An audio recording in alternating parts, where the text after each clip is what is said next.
guys, is Bartu hierso en ek wil net 'n massive shout-out gee aan Spotify. Hulle support Afrikaanse musiek ongelooflik. As nie vir hulle was dit, was meerderheid van ons hier gewees het.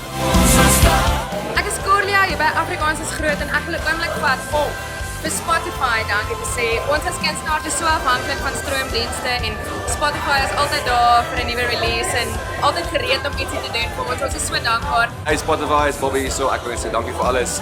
Ek is 'n groot fan van julle wat julle help ons so baie. Dankie dat julle ons musiek draai en die mense daar buite gee. Ons love julle. Dankie vir alles. Lekker Spotify, baie dankie vir wat julle doen vir ons kunstenaars. Ons waardeer julle verskriklik baie.